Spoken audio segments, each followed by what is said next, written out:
Hello, I will be today discussing this particular chapter of solution. So, what is a solution? A solution, it is a homogeneous mixture of two or more chemically non-reacting substances whose composition can be varied within a certain limit.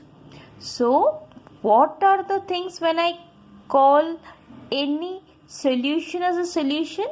A solution, it needs to have three important features. One is it should be an homogeneous mixture. So, when do I say a mixture is homogeneous? A mixture is homogeneous when the composition is constant at every point of the mixture. When the composition is constant at every point of a mixture, say a salt and sugar solution. Now, these components of the mixture, say water in a sugar solution, what are the components? Water is a component, sugar is a component. So, these two components will not be reacting chemically. There will be no chemical reaction. So, chemical reaction should give a new product. Okay, so there is no new product. It's a sugar solution and I can separate the sugar and the water at some point of time by using some physical methods. And then secondly is whose composition may be varied within a certain limit.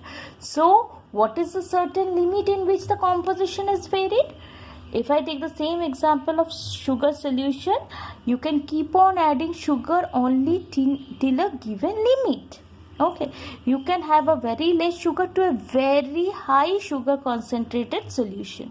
Okay, so that the composition can vary within a certain limit according to the taste or according to the requirement. Okay, so again going ahead with the definition of solution, a solution is a homogeneous mixture of two or more chemically non-reacting substances whose composition can be varied within a certain limit. Okay, so now I told in a sugar solution, I have two components. One is sugar and one is water. One is sugar and one is water.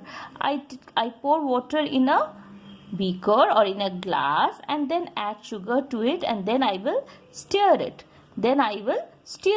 So this is how I make a sugar solution.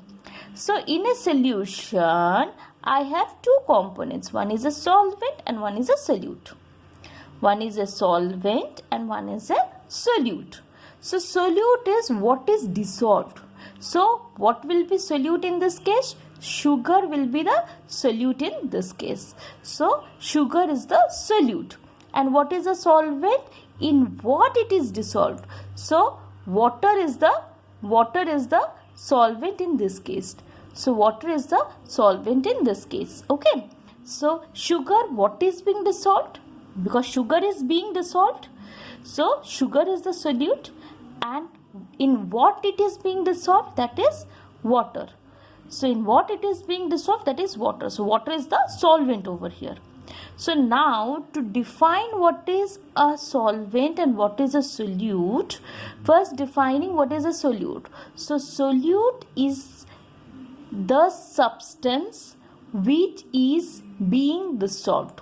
Solute is the substance that is being dissolved or is used in lesser amount. So for a solute I said first option is I said it is being dissolved. Second option I said it is used in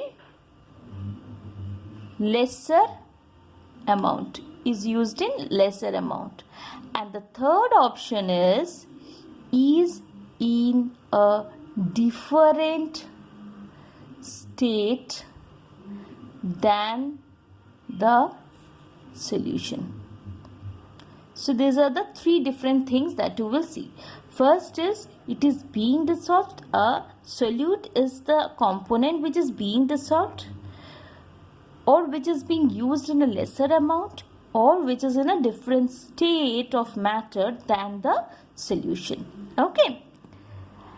When I tell about a solvent is the component in which the solute is being dissolved. Second, which is used in a larger amount. And third is in the same state of solution, state of matter that a solution is. So, you understood the difference between solute and a solvent. A solute is one that is being dissolved. A solvent is the one that is the solute is dissolved in. Second option, second difference is a solvent is used in a larger amount.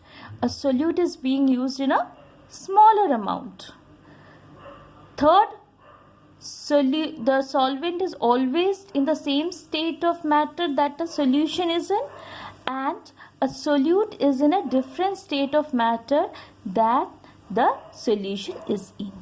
So this is the definition of a solution, solute and a solvent. Next, we are coming to the broad classifications of a solution. The broad classifications of a solution. So, a solution based on the size of the solute, it can be divided into three categories. One is true solution, one is a colloid, and one is a coarse suspension. One is a true solution, one is a colloid, and one is a coarse suspension. Okay, so if I have to differentiate between these three, the colloid size of solute, the diameter of the solute is less than 10 raised to minus 8. In a colloid, the diameter will range between 10 raised to minus 7 to 10 raised to minus 5, or I can say 10 raised to minus 5 to 10 raised to minus 7. And something which is more than 10 raised to minus 4 will be a coarse suspension. So if the size of the particle keeps on increasing, it will keep on settling down. Okay. So now coming into what a true solution is. True solution is a sugar solution, as I told. True solution is a sugar solution. Now, a true solution is homogeneous. You can mix completely.